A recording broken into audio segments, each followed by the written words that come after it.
Hello everyone, welcome to another Sillytails reviews. Today we're talking about Sword of the Sea. This will be absolutely spoiler free. Let's get right into the review. For as long as video games have been a source of entertainment, there has been a controversy behind them. You would hear things like, video games will rot your brain, or video games are too violent. Even, video games have no artistic value.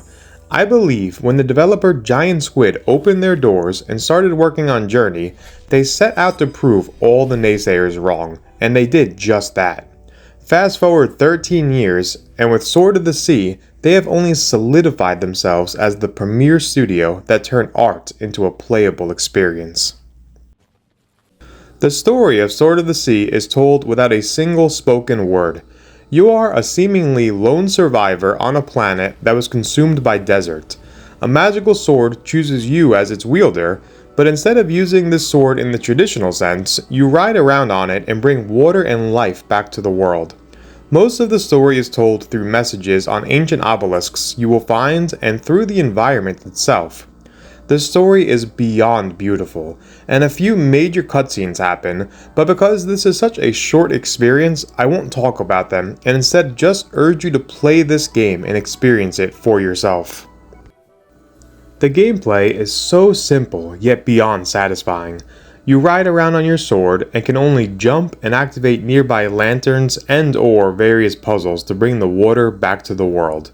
While you're riding around though, you can perform tricks that tally up an overall score.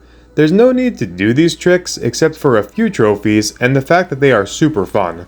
You can grind on rails and use jellyfish to jump higher. You will progress the game going from biome to biome in a fairly linear world.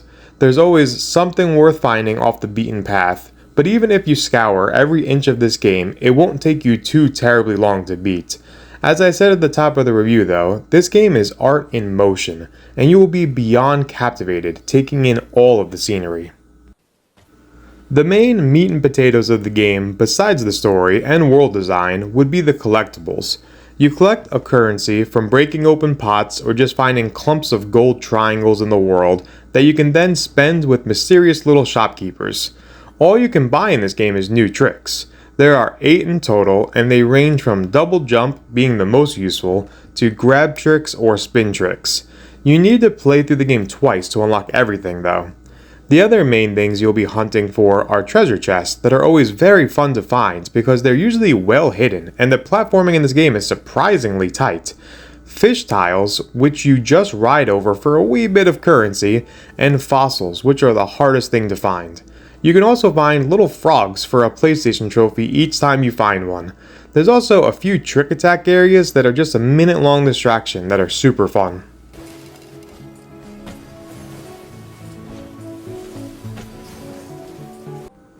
This game needs a word stronger than masterpiece to describe it. Whether it is the breathtaking environments that you will traverse through in its short 4-hour runtime, or the music that plays while you are exploring and figuring out the mystery of this world.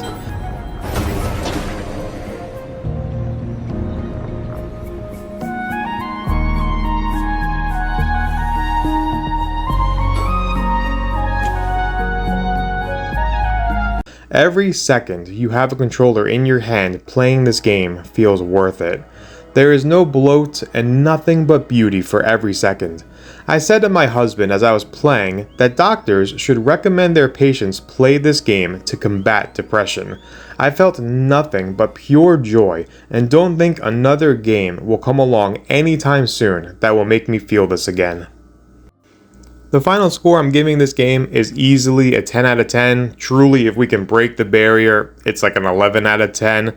I think everyone should absolutely experience this. There is not a single con I can think of, just pros. The world design, the music, the collectibles, the trophy hunt, everything is extremely fun in this game, and again, will just bring you pure joy.